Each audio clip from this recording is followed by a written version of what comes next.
You're watching NFT Talk Photography with Brick Astley. If you like this video and you want to see more, please hit the like and subscribe buttons and comment below.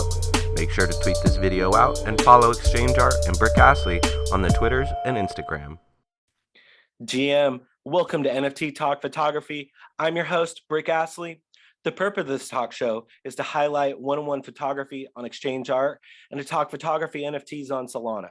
Today's guest is a film photographer from New York that has taken the Solana photography community by storm.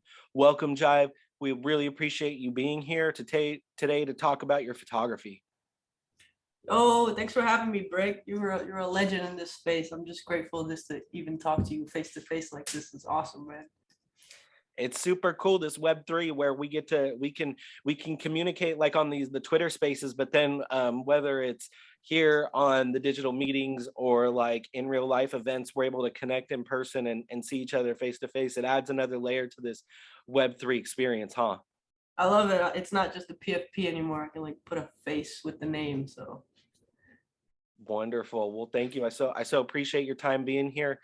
You're into film photography. Can you talk to me about your background as a photographer, getting started with film photography, and maybe some of the differences between film and digital? Well, my first film camera was one that my dad gave to me. It was an old Canon AE1. I think it was the program version. It has like a aperture priority, and it's kind of easy to shoot. So I've had that thing since like high school, middle school, just running around, just wasting film on it basically. But film was cheap back then, so it wasn't really that big of a deal. But I feel like I've always just been the kid with, you know, when you were a kid and your mom and dad had like the little film recorder and you would just like waste all their batteries on them running around. Like that was me. So I get it from my dad because he was a camera guy. So as far as I can remember, I've been shooting, man. I remember like high school, I would just shoot like all the sport events. I would just running around with the camera. I really started taking it serious. It's a funky little story, but I grew up in New York, obviously. A bunch of my friends wrote graffiti. I didn't write, but I always had the camera on me. So they were like, yo, just come with us, document all the stuff that we're doing, like take some like flicks of our spots. Like everything gets tagged over really quick in New York. So I started taking it serious when I was running around with these graffiti kids, just like shooting them in the middle of the night, just going to all these crazy spots. And I think that's where my love for like street photography came from, is that aspect of the world. So film just, you know, I don't know, everyone has a preference. Some people call us film snobs. I get it. It just looks nicer to me. It makes my life easier because I don't have to sit there and edit for hours upon time. I feel like when I do shoot digital, and when I do, I spend hours in like Lightroom just tweaking, and then I'm never happy with it. And then I'll come back to it another day, spend another 30 minutes on it, and it just drives me crazy sometimes, man. Film just gives me that freedom to find a scene I love, shoot it, develop it, and leave it, you know, just let it be. And it's a simplicity that I need. It just has like that finality of you're just capturing everything within that frame, within that slide, and then it's done and it's etched in there forever. I like Yeah, that. and also, you know, development is kind of on its own like therapeutic. You get to spend time with your photos, and you have to spend time developing them and taking care of them. They're your babies. You're watching them dry, then you spend hours scanning. So it's just something that brings me peace. It's meditative, I think. And I just love it, man. It keeps my feet on the ground for sure. Can you tell me about like the process of like you have to select the right kind of photo, right? Like the right kind of um film, like for your ISO. And then can you tell me about like the process of selecting like the right film, and then after you captured like post-production, when you go through the process, like do you have a dark room, or do you use like, I've seen those like dark room bags before where it's just kind of like you do the Devo in there and then just Um, experiment from there. Can you tell me about your yeah, process? I don't have a dark room at all. My dark room is this bathroom right back here. I just I don't really like the bags. Um the bags. I don't know. I'm bad with like taking stuff apart in a bag and like working off a feel. I don't know. The bag freaks me out. So I got rid of it. I just go in there, like shut the lights off, and I just, take the film out of the canister. Um, it's like a fine skill that you develop after a while. The first couple times you're just in the dark for 20 minutes trying to figure out how to load film onto a spool, but once you get it, it's like riding a bike. But yeah, I just do it all in my bathroom. I think modern film developing has become so simple. It's like black and white used to be easier than color, but now I think color is easier than black and white. All you have to do is get your chemicals to the right temperature. There's a developer, there's a Blix, and then there's a stabilizer. So there's just 3 steps. You have to get your liquids for color at least, you get them to the correct temperature, and you leave them submerged for X amount of time in each bath, and that's literally it. It's because it used to be a lot more difficult. I remember reading books on how hard it was to develop color, and now it's just the modernization of it is just so simple. So you can literally do it in your bathroom. But as far as like ISO, I guess you have to know the camera you're shooting and what it's capable of. Some cameras have better lenses, some cameras are quicker or shoot faster. I mean, I love Kodak Gold 200. I'll shoot it all day. It works too. You can push it to 400 if it's like cloudy. Sinister 800 is like the film nowadays, but it looks beautiful. It's a Kodak cinema film that just basically got converted to a 35 millimeter. And it gives you those like filmy properties, which I like. I love cinematic movies. I had a talk about this with Cookie the other day with she's a film guy's wife. I think they're married. I don't know. But it's like, yeah, she's like, yo, your photos kind of look like movies. And I'm like, I edit, or like I want my stuff to look like film, I want to tell a story, but not in motion. So Sinister basically is that. It's a cinema film, and it just beautifully, it functions at night. It's great. It captures lights, darks. It has good shadows. So Sinister is another one I shoot very often. So what's the magic temperature you got to get like your chemicals up to? Do they 100, matter on each of them? 105 degrees.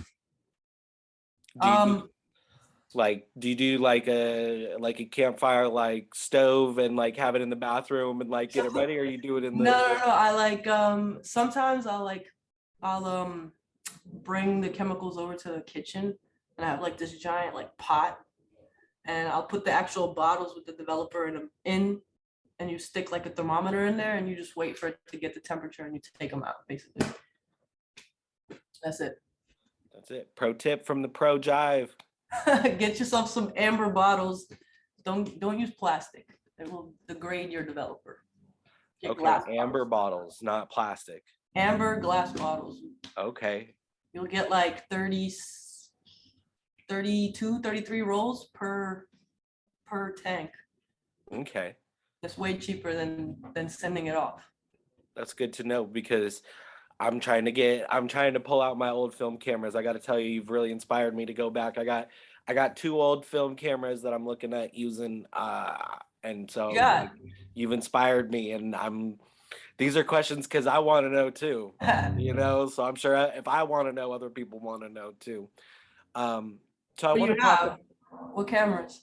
I've got my dad who passed gave me a Yashica SL Super something. It was made in 1966. So I got this idea of like doing something like with California in 1966 and like doing old like classic film from that.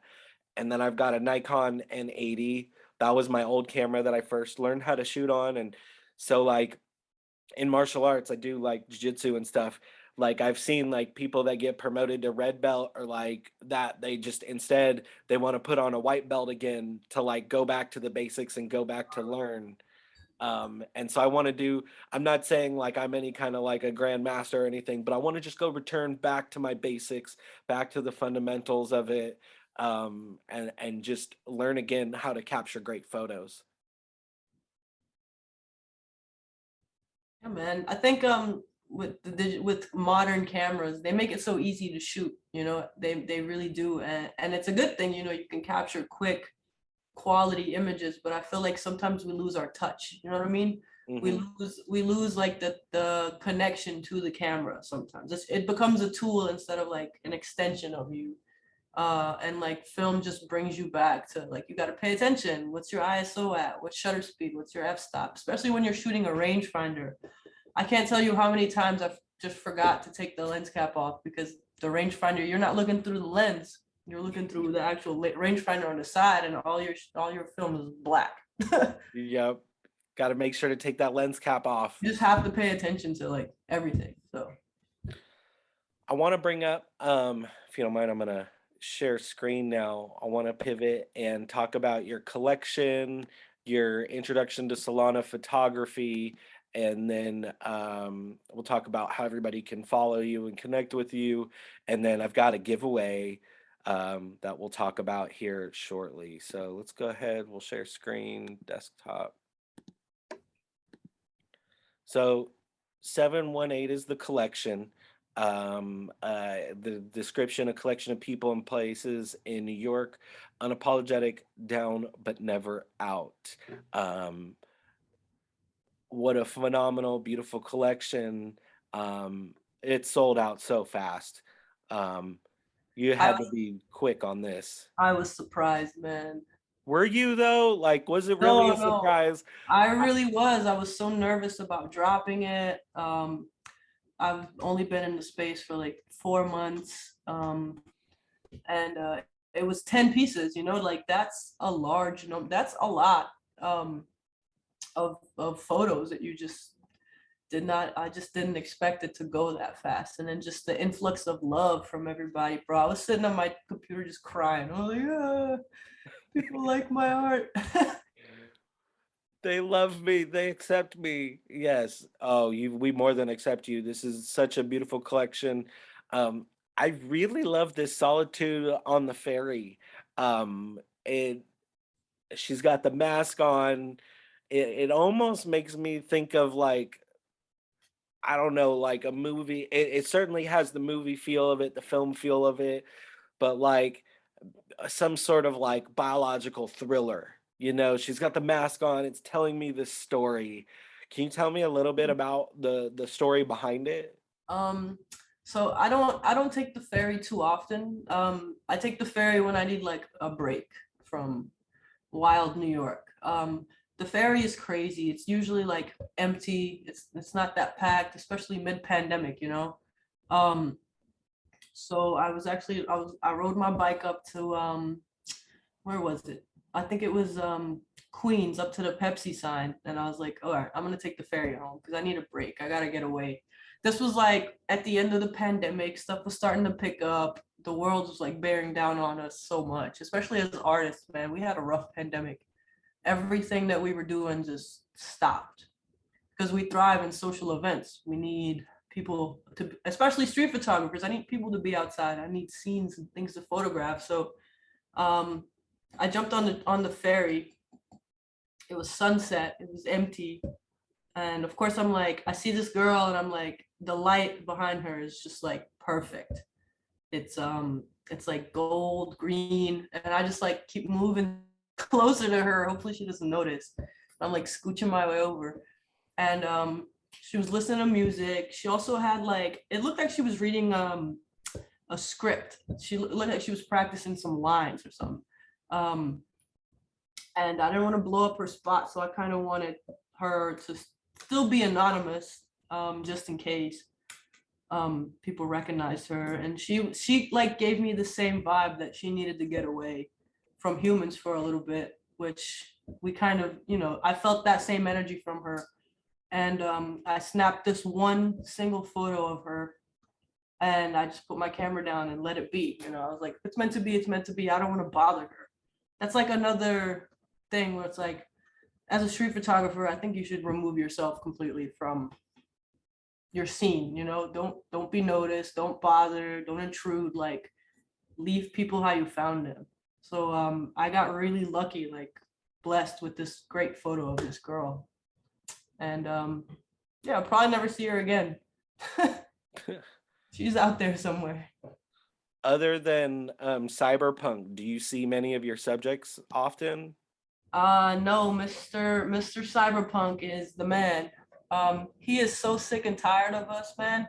That this is at a hair salon in Chinatown, and he like when the pandemic went up and they put up this like plastic, it just looked so cool. So of course everyone was out there trying to get pictures of him, and he's just such a character. Like the hair, his mannerisms, the way he dresses. He's such a cool ass dude, and I think he knows that he is a cool ass person, bro. Because I can't tell you how many times I've walked past that mirror and try to snap a photo of him, and he has like photographer spider senses. He's like, no.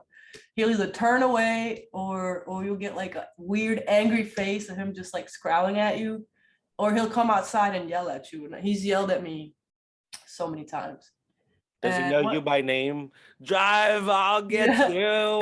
He doesn't know me by name, no, but I hope he never finds out. But I finally got this photo of him. He was eating soup. And this was the first time that he didn't get upset at me. He just kind of looked at me and just like waved his hand and kept eating his stuff, and I just kept it moving. So man, this was such a hard photo to get because I had to get this in focus, and I had like 2 seconds to get it. And it worked out. Just right, just perfect. Love the framing, the neon lights right into him. It tells all the story right. I wish I could bring him a print, but I don't know if he would like that. Might be confused by it. He'd be like, what the fuck is this? What am I supposed to do with this? Exactly. So you, before Exchange, you were a part of the Street Dreams Cafe launch. And I think these cards, these packs are so next level. I love that you can rotate them and you can see like all the stats for the camera on how you display them. Can you tell me the story behind Together? Man, Street Dreams is just a blessing, man. I just love this collective. These are my people. We've been friends for the past like 7-8 years. Just a collective of artists, photographers, videographers, and man, the things that Street Dreams as a collective has done for me and everyone in the group, just opportunity after opportunity, man, just come up and be an artist and celebrate just life together. We went to Japan, we've been to like Toronto, Vancouver, we put on galleries, we launched magazines. Just a blessing, man. I'll do anything for those people. So they decided to launch the NFT, I guess, section of Street Dreams. They call it SD Cafe. And our first launch was these card packs. So over the pandemic, we threw a gallery over at the Seaport in Manhattan, and my friend Steve curated it. He's actually one of the founders of Street Dreams, Steve Sweatpants, the legend. And he called it Celebrating the Wins. And he wanted photos that, the pandemic was hard on us. So we wanted photos that like uplifted us and celebrated the wins that we've come in and just not harp on the negative. It was such a weird thing because Steve texted me and he's like, yo, I need a photo from you. And I'm like, okay. I mean, he's done that before. Sometimes you don't even ask. And he's like, it's for this thing, this Seaport thing. I'm like, all right. So I send him a photo. And then like a couple months later, he's like, we're throwing this party at the Seaport, come through. And this photo is like 9 feet tall with a backlit panel. And I was like, you didn't even tell me like this was about to be 8, 10, 9 feet tall. Like you just like casually said, send me a photo, bro. Like I would have picked a better photo, but he did that strategically because he wanted something that was organic and just like working off feels. So this picture was during a blizzard. 2018, maybe 17, I don't even remember. It was right before the pandemic, so maybe 2018. And we were like 49th, 50th Street and Broadway up in Manhattan. and there was this little area where it was just smoke coming from the subway grates above the subway, and it was so cold. It was literally a blizzard in New York City. Typical photographers are out in like disastrous weather, and there was no one on the street except for us, a couple of cabs, delivery people, shout out to them, man. And this couple comes out of the subway and they put their hoods up, and you can't see where you're going because of all the smog, like smoke. And this guy just like grabs this girl's hand, and just like they put their heads down, and he's kind of like, yo, I got you, come this way. And he just walks her through this like cluster. And it was such a dope, like beautiful moment. There was like a billboard on the left that lit up and just like lit the scene in these crazy colors. I was like across the street, and just got really lucky to like, I people watch more than I shoot, you know? I sit there and I just observe. I'm just like a creeper, just people watcher. And I saw them like come out of the subway and the handhold and then the hood up, and I was like, okay, some shit's about to go down. Like this is about to be lit. And he grabbed her hand and started walking, and I was like, all right, I just pointed my camera at them. I think I shot like three, four photos, and this was my favorite from that set. Just a cool moment between this couple, and I got like good scenery, the blizzard in the back. Just, I love it. No, this is a beautiful photo, great composition. And that's funny that that Steve just texted you and wanted to get it just organic, and just all of a sudden it's there, 8 feet tall. That's pretty funny. He put me next to like Amos, who had a picture of Pop Smoke, and this was like months after he had passed. And I'm like, bro, like you didn't tell me nothing. Like you just said, text me, send me a photo. Not, hey, it's gonna be next to Pop Smoke and it's gonna be 9 feet tall. So I'm like, all right, Steve. Well, you're a legend. You belong up there. You belong next to all the other legends that are helping build this space, whether it's photography on Ethereum or photography on Solana. So I want to do a giveaway. I was able to pick this one up earlier on Magic Eden. So I want to do a giveaway of a Jive photo. Make sure to follow Jive, follow ExchangeArt, and then follow myself, Brick Astley. And what I want you to do is you're going to take the link down in the YouTube. You're going to click share to Twitter, and make sure to tag all three of us. Tag Jive, tag Exchange, and tag myself, Brick Astley. And then I'm going to use this wheel of names, and I'm going to just enter your names into here, your Twitter handles. Multiple tags get multiple shares, get multiple entries. So make sure to share it out, get the hype out about Jive. It'll have dropped by the time this video is out, but I got a sneak peek at the collection at one of the photos. I'm so thankful to be able to be honored to see that. I really appreciate getting that sneak peek. You're gonna want to get this collection. It's gonna be sold out by the time this airs. I promise you. It's gonna be sold out by the time this, so people are gonna see it and they're gonna pick up. I know that. Man, I'm always nervous, you know, about drops. I don't know if that'll ever go away. I had a convo with like, I asked Pedro all the time. Drift talked about it the other day too. It's like no matter what it is, like, or how much success you have, like a drop is always nervous. I'm like, is this ever gonna go away? He's like, no. So yeah, the imposter syndrome is real for all of us. You just have to continue to fight it, you know. How do you combat that? How do you fight that? Like, how do you reel yourself back in and say, you know what, I do belong, and this is where I belong? How do you? I just don't think that this is really like validation. You don't really need it, you know. The art world is so vast and everyone's tastes are so different, so you can't expect everybody to align with you and what you shoot, you know. But also, like, come back to earth. Like, look at your resume, look at what you've done, how long you've been doing this, who you're surrounded by, and people that rock with you for your work are there for a reason, you know. I'm lucky to be surrounded by friends where um, I can look up to them, and some of my favorite photographers literally are my friends.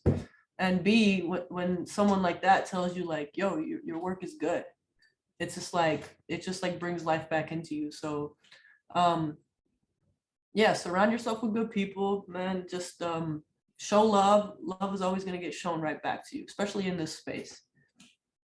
I'm gonna second that. It almost amplifies back onto you. Like you send out love, and then all these flowers come at you like from everywhere, and it's a really beautiful time to be in the space. Being able to connect with like-minded individuals, especially like phenomenal photographer legends like yourself. Um, I really appreciate your time coming on and talking a bit about your background. Some of the film photography versus digital photography was great talk. I also really appreciate getting some of the backstories on your 718 collection. I am hopefully by the time this airs, I get to be a Jive holder. I'm gonna let that be public because I'm coming to pick up a piece. I've got more than I've got the SDC cards. I want an official Jive one of one. So hopefully next time this airs, I get to say that I'm a Jive owner. I'm gonna get to give away that the piece, the black bordered background together from the Street James Cafe. Just make sure to tag everybody when you share the YouTube link, and more entry, the more times you share it, the more times you get entered, the better chances you are to win a Jive image. So if you miss out, might be your opportunity to get on the Jive train because this stock is only going up. Do you have any final words, any final pro tips for any of our viewers or collectors? Man, just get involved, man. The community is so dope, so friendly. Everyone is so welcoming. It's really like a little gem within Solana that I don't really see existing anywhere else. I'm active on ETH too, but Soul has just like captured my heart, and the community over at Exchange, man. Everything that the Exchange Photo Collective is doing, raising money for Ukraine. Like, I love it. We're just like a group of people that keeps cheering for each other. And like, how can you fail when you have that? You know, how can no one's gonna let you sink. So just get active in the community. Come say hi to us. Everyone's dope and friendly. Advice is being handed out daily. So much alpha to share. We got people like Brick just constantly putting everyone on his back and just steamrolling through everything, bro. You've been such a gem. Like, we would not be where we are without you. Exchange would not be here. Like, big shout out to you. Big shout out to Goku. That man opened the floodgates to Solana, for me at least. So many flowers to him. And then Amos, man, he's the reason that I even like transitioned into Web3. He was like, yo, stop sleeping. Like, you got to get active. Pedro, I have so much love for him. He changed my life, bro. Like, when you think about it, you know, when have we ever been able to sell our work just as it is, you know? It's never happened in my career. And I've been doing this a long time. We've always been shooting for someone else, you know, or being told what to shoot. And this is completely different. So get active. Don't sleep. Don't sleep. Don't be sleep. This is your wake up call. This is the alarm. Yeah, Pedro is just a phenomenal human and definitely an influence on me as well. I wouldn't be half as bullish on myself if it wasn't for getting to know him through the GM show community. So, like, mad flowers to him, mad flowers to Goku for like really pulling back the curtain on Solana and making us feel comfortable. Like, hey, it's not just PFPs. We can come over here, and he really opened the floodgates because I I haven't really looked back. Like I kind of forgot about ETH gas for a while, like until I went to go mint a couple of tie-dye ninjas, and then I saw the gas, and it actually had improved. It was like only $20 in gas, which was okay. I was better, but like here on Solana, like and like the gas here, negligible. We're spoiled, man. Yep. Well, I appreciate your time. Thank you so much. Always, GM.